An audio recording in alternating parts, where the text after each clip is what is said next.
What's up, guys? Thanks so much for clicking on the video. My name is Leah, and let's recap and review. I was about to say Real Housewives, but that's not what this is. This is Love After Lockup or Life After Lockup. Either way, you clicked on the video, so you know what it is. So let's get into it.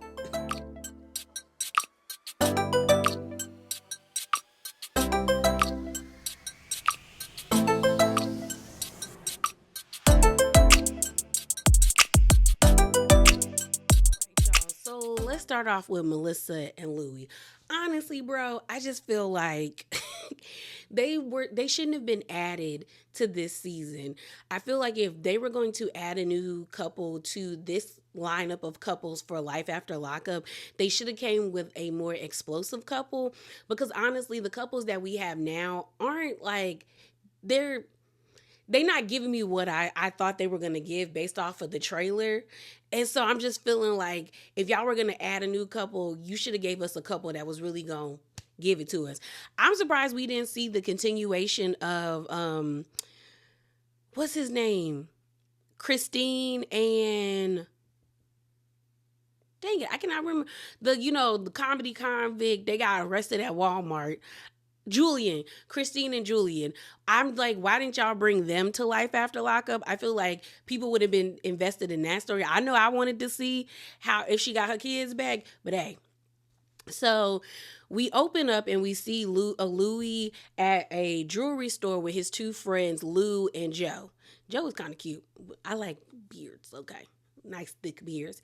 So Louis is looking for an engagement ring to give to Melissa. Now, he told us that Melissa told him she wanted a 2 carat diamond and don't be bringing me no fake stuff. It better be the real deal. Now, it was kind of crazy because he kept switching people that he was talking to. And I'm like, is this like a jewelry department store where there's different vendors? Or is this like a jewelry store where this is one place? Because I was like, why does he keep switching like salespeople? So he gets to one person and he tells them like how much his budget is. They looking at him like, And then he settles on this one guy who's like, okay, bro, what's your budget? And Louis says he only wants to spend between like $10,000 to $15,000, and the girl wants a 2 carat diamond ring. And the guy was like, I'm gonna be honest with you, you probably can only get like maybe 1 carat, 1.5. And to be honest, you might be better getting like a lab made diamond. And I was like, okay, because honestly, I've seen some really nice lab made diamonds that look better than actual diamonds. Like either they put it on a way better band, or the construction of the design of the jewelry looked better, and you can't even really tell that it was a lab made diamond. Now, I'm gonna be honest, if I ever get proposed to or married, I don't think I would care that much if it was an actual diamond versus a lab made diamond. My thing is, I don't want no blood diamond. But also, like, if it's gonna cost that much, I would rather spend it like actually like on the wedding, on the ceremony, on our honeymoon. Like, it don't gotta be all of that, you know. As long as it's like a really cute band and like you put thought behind it and you gave it to me, then I think I'd be okay with it. But we know Melissa wants to be on, Instagram and online being like, bam, girl, the girl is getting married. Melissa just wants a nice ring so she can flex on the girls. So Louis is just like, he didn't expect it to be this hard. Like, he thought he had saved up enough money to where he would be able to get Melissa the ring that she wants. So we then settle on this one guy who I think is the owner. He has this woman with her who's like modeling this one ring to show Louis. And the guy ends up telling him that's like probably like $25,000. And Louis is like, I need a minute. So he goes outside and he's like, kind of just like, I don't know, like my gut is telling me like maybe I shouldn't spend this much money, even though I love Melissa and I want to show her like I care about her, but this is a lot. And like, you know, I saved a lot of money. And Louis starts to like, give himself credit, which he should, where he explains like, in prison, it's like everything is discipline. Like they tell you when to wake up, tell you when to go to sleep, tell you when to eat, when to bathe, when you can go outside. So there's structure. He's like, now that I'm out in the real world, it's like I have to create that structure for myself. And I've saved all this money. And I'm just looking at Melissa like, and Louis, because even though Melissa is saying this is what she wants, Louis needs to have the sense enough to be like, maybe this isn't the time for me to get you that. Because I'm like, if he has $15,000 saved and Melissa is talking about them moving to certain places and doing certain things, I was like, well, why not just use that money to do that? Like, if you got $15,000 and you don't have like a concrete job, because I feel like what is Melissa not getting? That man works at a pizzeria, he sells weight loss smoothies, and he's a personal trainer. Like, until he has enough money saved up, I would not be asking him to like marry me. Like, I'd be like, hey, like, let's use this money to like, I don't know, get an apartment that's nicer or something. It's just like, I just feel like this is stupid to be trying to spend this much money on a wedding ring and he don't got it like that. So then the guy ends up like knocking down the price for him. They don't tell us how much he knocked it down, but it had to be a considerable amount because he would not show the camera on the calculator what he did for Louis. So Louis ends up getting the ring, and he hopes Melissa is going to be happy with it. If she's not, then take it back. Get your money back. Michael and Justine. So Michael just punched a hole in the wall after, Santana broke his phone because him and his brother, like his stepbrother, got into it. They was beefing out, and so he's like, you know what, I need to get out this house. And so he goes for a walk, and as he's walking, he just explains how he's just overwhelmed and he's frustrated with his life at this point. Like, he's mad that he gotta work, that he's not doing what he's passionate about, which is music. He's mad that the blended family is more of a work than he thought it was going to be. I guess he had rose-colored glasses, or this fairy tale about how things were just gonna go so smoothly once he got out of prison and him and Justine merged their families together. He's just like overwhelmed, and he's just frustrated. He's mad that, Justine's pregnancy is high risk. He wishes that like the pregnancy didn't he doesn't wish that the pregnancy didn't happen, but he feels like the circumstances in which it is like in is just not good. And I'm like, well, that was both of y'all fault, because y'all was out here having sex without a condom. There was no birth control. You didn't think about that? Okay. So Michael comes back into the house and he makes the choice. He's like, I'm taking the TVs out their room. Like, I'm gonna unmount them and I'm gonna take them TVs. And he took them TVs. Okay, he took them off the wall and said they're going in the garage. And I said, okay, sir.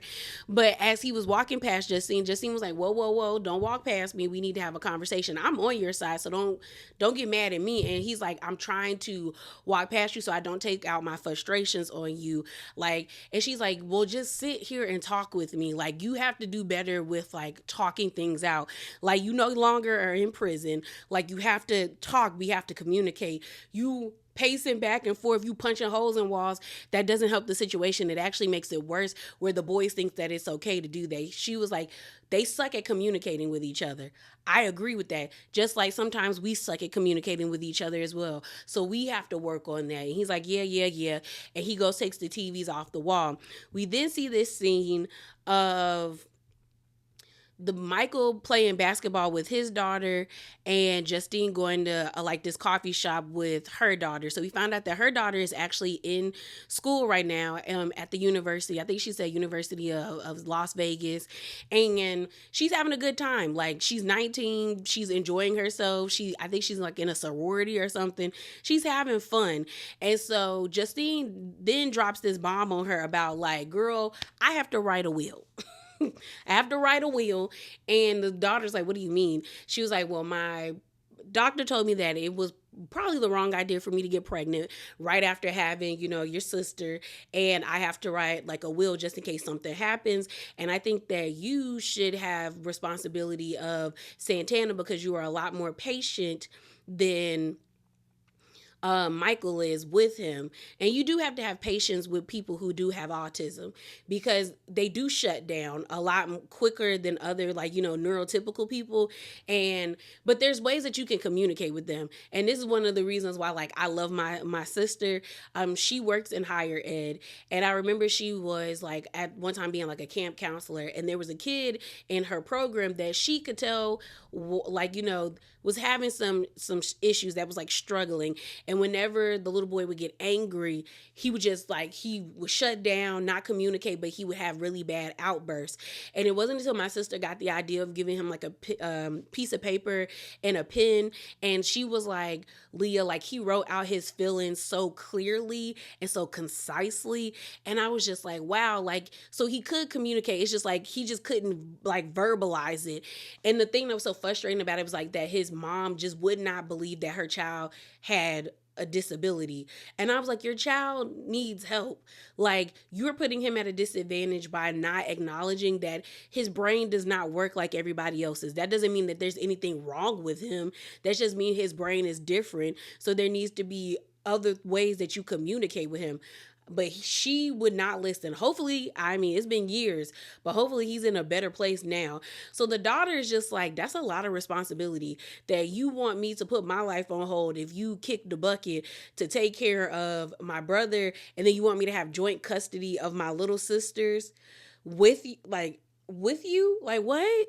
What are you like with Michael? Like what's going on? And I felt like, you know what, she was being honest and I couldn't fault her for that. Like that's a lot to throw on somebody, especially at 19. 19.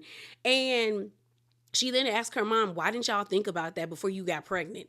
And Justine didn't really have a comeback. She was like, well, this is just something we wanted. Just because you want it don't mean you should do it, stupid. So then when Michael is doing basketball with his daughter, she basically says the same thing. Like, she was like, I hope my brother and my sister don't resent me for being out here with you. And we find out that their mom won't allow them to come stay with them in Las Vegas. Like, I think they're still back, you know, on the other side of the country with them, like with their mom. And she's just kind of like, I just don't want them to be mad at me or resent you or me because they're not over here. And then like y'all keep having kids. And the daughter was like, knowing like what happened last time with Justine, like why would she get pregnant now? Like that's irresponsible. And I'm just like, girl, both your mama, you know, Justine is irresponsible and your daddy irresponsible too. And what the two scenes showed is that the two daughters have the most sense, the most sense, because they looking at their parents like, what was y'all thinking? Stupid decisions. Kim and Joey. So we see them at the house. Joey, I'm gonna be honest. I do not like the fact that it seems like he takes more of a vested interest in Kaysen because he believes that little boy is his child. And I'm hoping that he does not treat the other little boy like an afterthought because kids can feel when like the attention is not equal, and it seems like he's too invested in him because he thinks the oldest is his child. Like when Kim was cooking breakfast, he was like, what's that? And she was like, oh, it's sausage. And he made a face. He was like, you know, me and Kaysen, you know, we like chicken nuggets and it's like that. And I'm like, well, what does the little boy like? Because just because you think this is your child doesn't mean that you don't have another kid out here that you should be paying just as much attention to. And how are you going to feel when you find out that that's not your kid? Because there's a possibility that he is not your kid. Are you going to switch up and start treating him differently? Or are you going to keep the same level of like attention and like care towards him and the other little boy? So Kim is talking to Joey in the kitchen. Joey was like, did you hear anything back about the DNA test? And he was like, does something come up in the mail? And Kim's like, no, I think they emailed me. And he was like, you ain't been checking your emails? I honestly think that Kim knows when she's supposed to get an email, and or she already got the email and she just doesn't want to tell Joey that he's not the father. Like because I feel like if she knew he was the father, she would be quick to tell him this information. But the fact that she's like, oh, I don't check my email. Girl, you check his location every day. I know you check your emails every day, sis. So let's not play them games. So we then see them go outside, and Kim finally is telling Joey, yo, it's time for you to get a job, especially with us trying to find a house. So we actually see like a flashback scene of them with the realtor looking at houses. One of them houses, I was looking at the realtor like she was crazy because I'm like, girl, even if you didn't think they could afford a house, or you're just showing this house, why are there rats in the in one of the sinks? Like nobody wants to buy a house that got rats and mice in it dead in the basement. And so Joey's like, yeah, no. So Judy keeps sending Joey, that's the name of the realtor. Judy keeps sending Joey and Kim like houses. And I'm looking at the houses and I'm like, Kim, what you in is basically The same thing. Like the houses look the same to me based off of like what she was scrolling through, but I guess she's talking about like her kids deserve a backyard because maybe that house doesn't really have a backyard or it sits upon a hill. I don't know. So she's telling Joey it's time for him to get a job. So Joey is like complaining because he don't really want to get a job in what he got a certificate in while he was in prison, which was like HVAC, so like helping like clean or like fix air conditions and stuff. And he's just like, I don't really want to do that. And she's like, I know that's not what you want to do, but we need money if we're going to move into a house. And so Joey is like, yeah, I need to find a job that's going to give me at least $1,000 a month. And I said, $1,000 a month? Or did he say a week? I think he said a week. Cause I'm like $1,000 a month is not a lot. That's no money, okay? So I think he meant maybe I'm not remembering it correctly. Maybe he meant a week. So we actually see Joey actually going into a job interview. The job interview in the beginning actually started off really nice, where Joey admits that like he's like, I got my certification, my certificate, but like I don't have that much experience, but I do pick up things very quickly. And it seemed like the guy was really vibing with him until the man was like, yo, we got to do a background check. So then Joey lets him know, look, I ain't really had a job since 2015. I did opioids. I was out here slinging that dope and stuff. So I don't think anything good is gonna come up with like when you send my stuff to HR to look things up. And so the guy wrote on his page opioids. I said, I know that man was gonna talk about that man when he left. But he was very nice. He ended up telling Joey, like, I'm gonna be honest, you might not get like the job, but that doesn't mean we might not call you back for something else. But just be on the lookout. And I mean, that's all Joey can hope for. Like, you went to prison. And I'm not saying because you go to prison, you don't deserve, like, especially if you do your time, you don't deserve to have, like, a life after that. But I think the thing about it is that when you're working on people's air conditioning systems, you have to physically sometimes go inside people's houses. And Joey's convictions, I think, was, like, robbery and let me look it up. Yeah, breaking and entering, larceny, and identity theft. Nobody wants anybody in their house that they believe or know would steal. And that's a liability on the company that if they knowingly allow someone like Joey with those convictions to like into someone's house and he steals something or he cases their joint and tells his friends, because I do really believe the dad when he said Joey stole that dirt bike, but when he confronted Joey and Joey's like, I can't lie to you and say I ain't seen it, but like but I don't know, I didn't take it. So it's like I feel like Joey would tip somebody off and get somebody's house robbed. So I wouldn't put my name behind Joey if I was this company. So let's talk about Zaria and Troy. Finally got that lady name right on the first try. So they are at the house. They're getting ready to go see the psychic that we already saw if you watch Love during lockup. And Troy's on the phone texting, and Zaria's like, who you on the phone with? And he's like, Trey. And so she's like, come on, we got to get ready. I have an appointment to go see Patricia, the psychic. And Troy's like, I don't really want to go because he don't really believe in that stuff. And so Zaria is like, no, we need to go because everything she has told me about our situation has come true. On top of that, she was just like, the last time I went, I had such an emotional reaction that I feel like if I would feel better if you came with me. So they show the flashbacks of what happened during Love during lockup, where Patricia did tell Zaria that their relationship would not work out, but I think she ended up telling her it would be Zaria's fault, where she was just like, it wouldn't be Troy's fault. So I think Zaria automatically assumed that it was like another woman's fault, but I think the lady was trying to explain to her that it would be her fault. So Troy's like, you know, whatever. So they getting ready, and then they finally pull up to the place. We see Patricia, who is the psychic astrologist. Now, she ends up telling them that, like, I am not a tarot reader, but I do use the cards to confirm the way that I'm feeling or what I'm sensing about a situation. So they sit down, you know, she congratulates Troy on being out of prison and, you know, him being good. So Troy is very skeptical. He's like, why do I need a psychic to confirm to me that, like, we doing bad because we don't have money? I know that. I know I need to get a better job. We need money flowing in so we're okay. But, like, Like, why do we need to come and talk to her? So Patricia starts flipping cards, and she was like, she flips one card, which I think it was like the Tower of Terror, but it was like flipped a different way. And I know depending on the way the card is flipped, it means something different. And so she was like, it means chaos or like destruction or something like that. And so then Patricia ends up saying that she was picking up like a female energy, but like it feels like an ex or somebody older or somebody in the past. And so Zaria's like, what do you mean? And she was like, I feel like there's an ex that's coming to bring like confusion and chaos into your relationship. And so she's like, are you serious? And Troy's looking at the cards and then looking at Zaria. So Zaria's like, are you talking to somebody? And Troy's like, no. And even Patricia is looking at her like, girl, let me finish my job. And so Zaria's just, she gets mad. She's like, you're not being honest, Troy. And she leaves. And so Troy gets up and goes outside. And she's like, be honest with me, Troy. Have you cheated on me? And I said, it is very, very, very, very bold of you to ask him if you've been cheating on, if he's been cheating on you when you cheated on him first.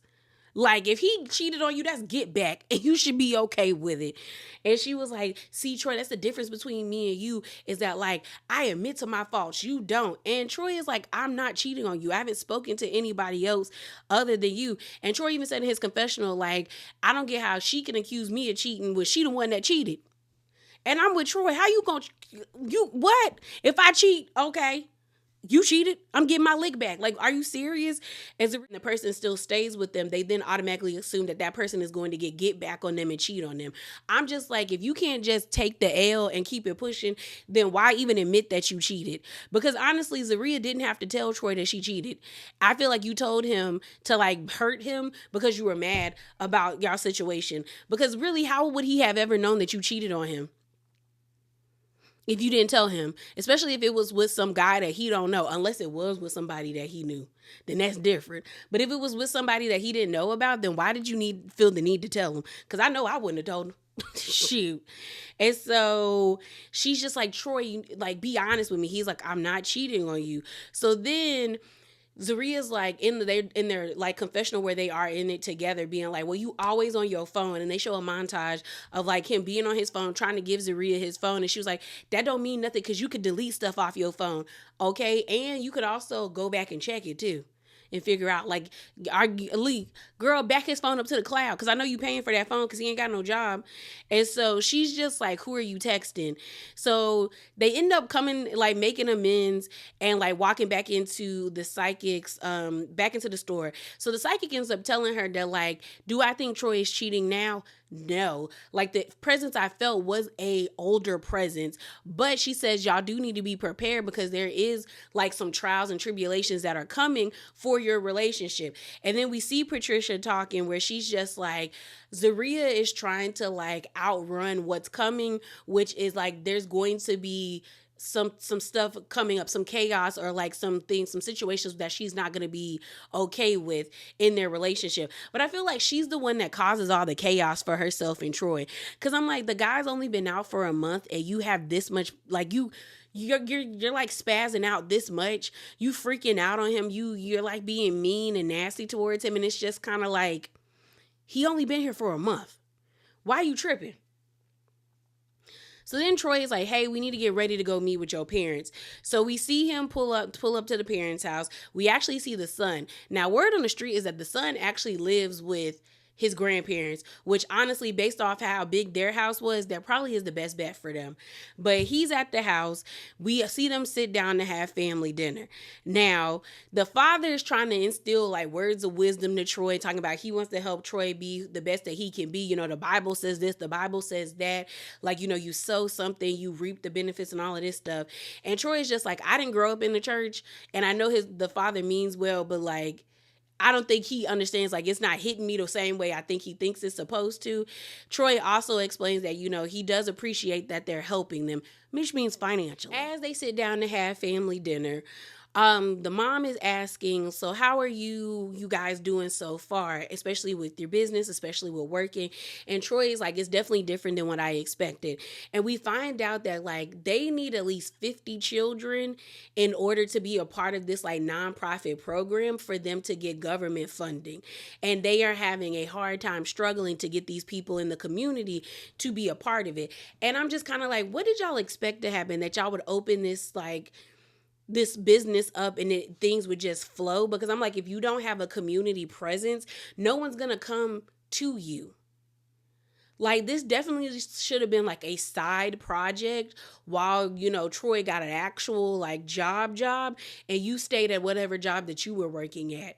Because until you can get this nonprofit up and running where you can employ people and like pay them, like you get consistent grant money, there was no reason why this should be like y'all sole income. Because now Zaria is like debating whether or not she should tell her family that if they don't get, like, they're having issues with the nonprofit, like they don't have any funding, as well as like if they don't get the money, then they gonna get evicted or lose the home that they're staying in.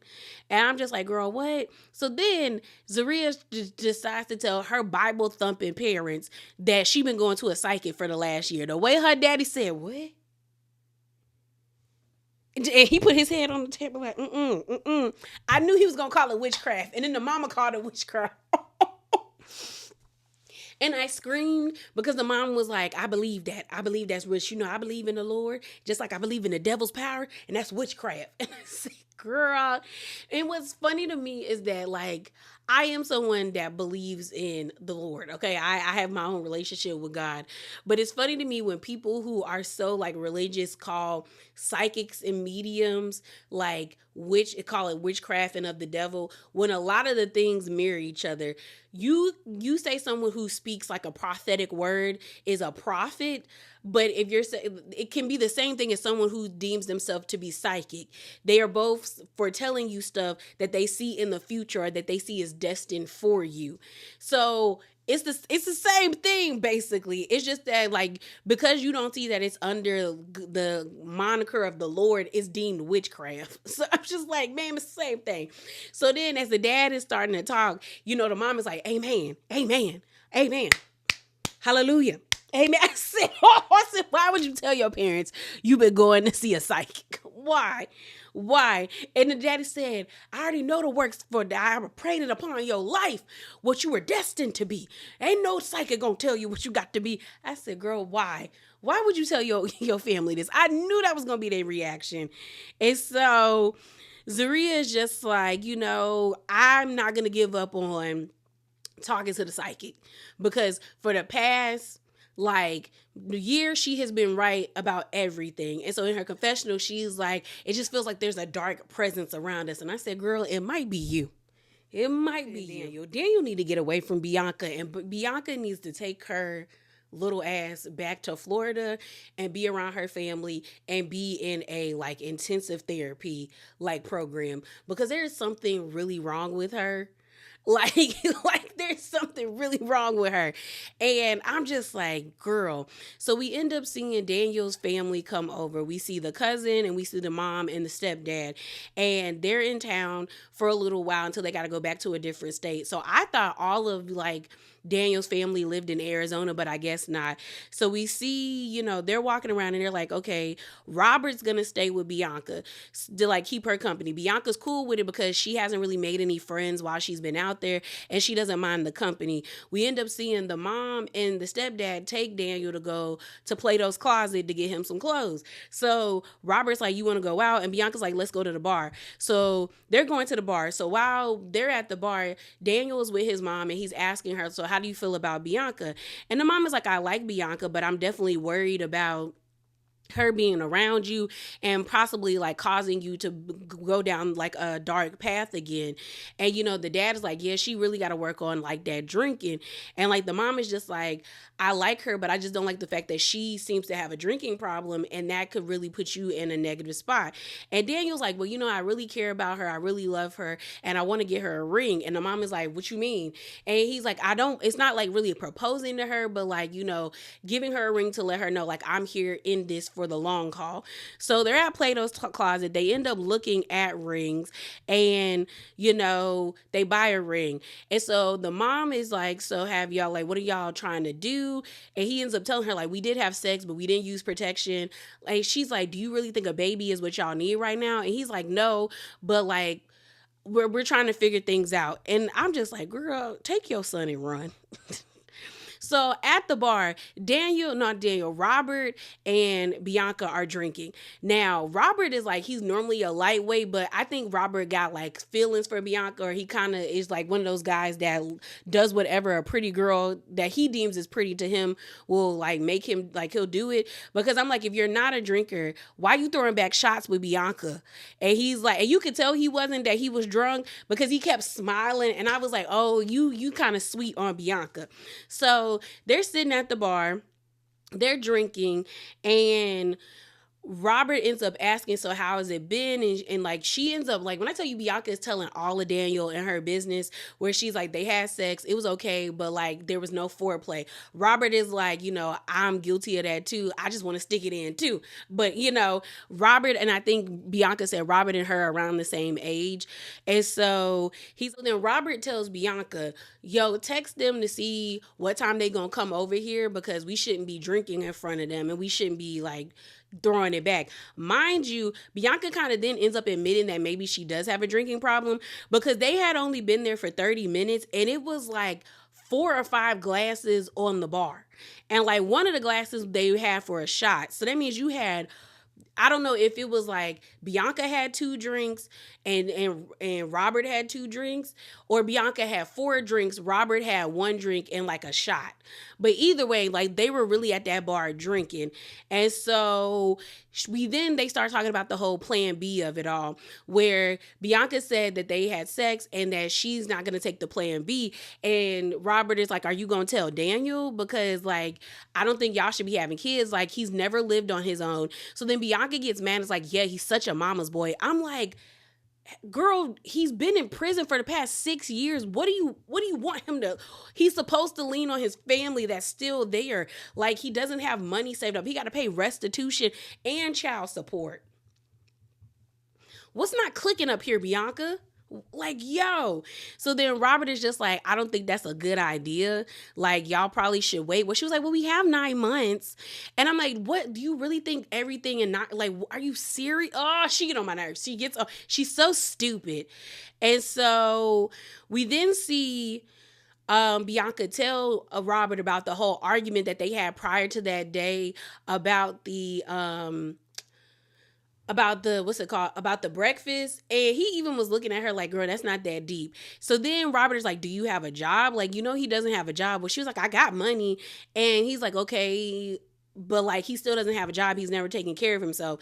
And then Robert ends up being like, they should not have a baby together. Daniel has never really taken care of himself, and Bianca is Bianca. Like, are you serious? So they're sitting there drinking, they're taking like a shot. And so then out of nowhere, which I guess they weren't paying attention, Daniel and his family, his mom and his stepdad, pull up to the bar, and they're like, seriously, y'all? And so the mom is disappointed in Robert, because she's just like, are you serious? Like, why are y'all drinking? And you could tell that like Robert is tipsy, but Bianca is drunk. And Daniel is like, really? Really, Bianca, really? Mind you, if I was at that bar, I'd have been like, girl, what they about to argue about? And so Bianca's like, what are you mad about? I had a drink. Is this triggering you? And I said, girl, you doing all of this in front of his parents that you want to like you? And so then the mom is like, I want to talk to you, but I can't talk to you now. Like, especially like, it's not going to mean anything. You got a drinking problem when the alcoholic is telling you, girl, you can't do this. Cause the stepdad is like, you got to control it. You got to control it, you got to control this. You got to improve to Daniel that like, you cannot have a drink, because this ain't right. I said, girl. So then Daniel is walking back and forth, and he's like, I didn't think that this was going to trigger me, but seeing her drunk and in that like lucid state is triggering me. Like, it makes me want to like get drunk and possibly like go smoke some stuff off some foil. I said, yo. Yo, okay. So then Daniel walks back in the bar and he was like, "Can I have a conversation with you for a minute?" She leaned back thinking like he about to hit her. So that lets me know Bianca already got trauma, that she was like, that maybe that relationship she was in was more than a toxic, because she said it was toxic, but it probably was slick abusive too. Because she leaned back and I was like, "Daniel, all that dude want to do is talk to you." So he takes her outside. And, Robert apologizes to Daniel. And Daniel's like, "You don't really got to apologize to me because you didn't tell me you weren't going to drink. I'm mad at the person that told me that they weren't going to drink."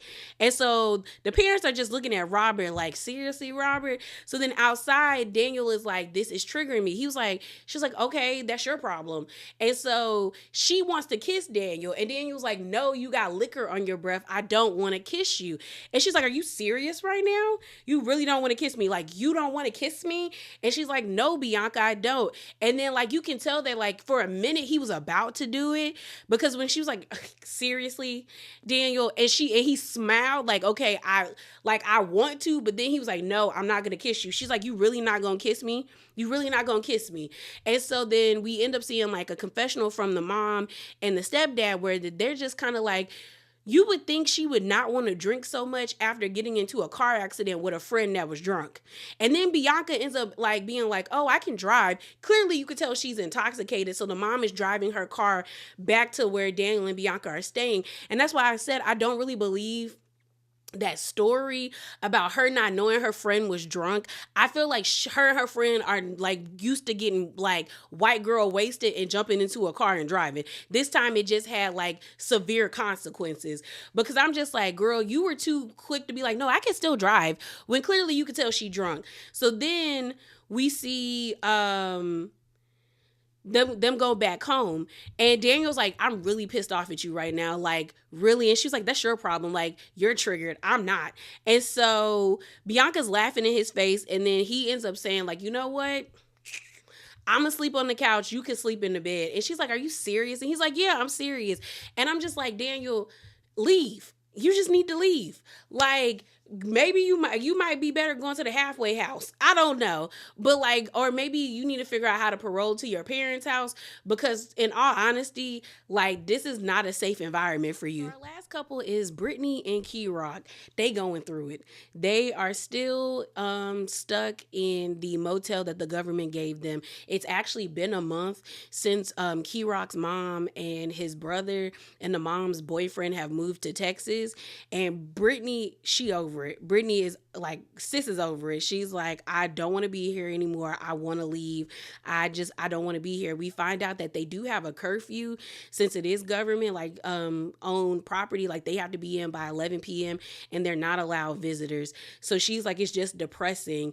She also stated how like, "I've been in here cleaning day in and day out, and if like I'm tired of cleaning, I'm also like my stomach hurts because we over here eating fast food every day because all we got is a microwave." And so then Key Rock is like, "Well, you used to make the best flipovers or whatever they call the food that they would make in prison."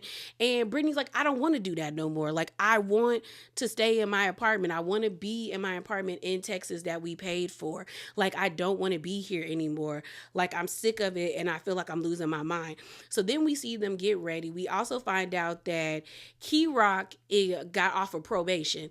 So he don't got to worry about checking in and everything. Like he good to go. And so Brittany is happy. So they feel like, okay, that means that they can go to Texas now that like he doesn't have to worry about checking in, checking out. Like he's not on probation anymore. All it is Brittany. And so Key Rock lets us know that Brittany has been on probation since she got in trouble for armed robbery since she was 17. Brittany lets us know that like she has to pay back like $10,000 in like restitution. And Key Rock says that he has been having Brittany on like a payment plan. So like they're building their way like her out of her debt, but like it's just a lot. And so Brittany is just like hoping that when they get to the parole office that they will get really good news. So she walks up in there, 30 minutes go by, 40 minutes will go by, and then she come out and he's like, "What's the word? Give me the good news." And she pissed. Brittany is pissed. She is upset. She has like coffee in her hand. She throws it on the ground and she was like, I got denied. I got denied. And like Kirok's like, really? And like Brittany's having a meltdown. She was like, I don't know what they want from me.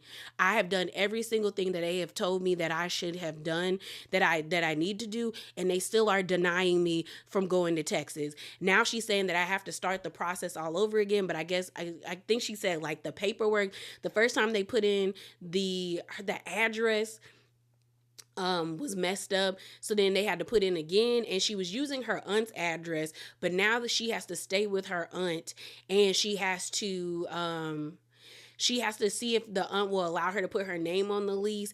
It was crazy because I'm like, well, if you could stay with the aunt, why were y'all staying in government housing? Or maybe the whole idea now is to allow Kirok to go down to Texas and to, like, start putting stuff into their new apartment while she stays in Virginia and waits again the 40 days or 30 days for them to approve her while she stays with her aunt. But like Brittany is having a meltdown. And I mean, it's understandable. She's having a meltdown. She was like, they don't want us to be together. We're not married. Like, they do not want us to be there. They do not want two felons moving together. And I don't know what else to do. I just want to leave. I want to leave. I can't do this. I can't do this. And she just walks off. And I feel bad for her. But I do think this is a lesson in, like, when you make those type of decisions when you're younger, it could really mess up your whole entire life. Because it does seem like Brittany and Kirok are trying to be on a better path and move forward. But, like, she still has to worry about what she did when she was 17. Like, and you still having to pay back all this money and stuff. But I'm just kind of like, well, maybe y'all shouldn't have moved from Virginia. Like, maybe you just should have moved to a different part of Virginia. Now, I claim Virginia as like where I'm from, but I've lived in Southern Virginia for several years, and I've lived in Northern Virginia for several years. And I'm like, well, maybe y'all should have moved up north to Northern Virginia, or maybe closer down south to like where it's closer to the other states. But maybe you just shouldn't be in Richmond. I don't know. I don't know. And Brittany just don't know what to do with herself, and she over it. She just over it. Y'all, that is it. That is all. As always, remember to be bravely authentic, and definitely hop down in them comments below and share your thoughts with me. Make sure you thumbs up the video and subscribe if you like what you heard. And I'm out, y'all. Deuces.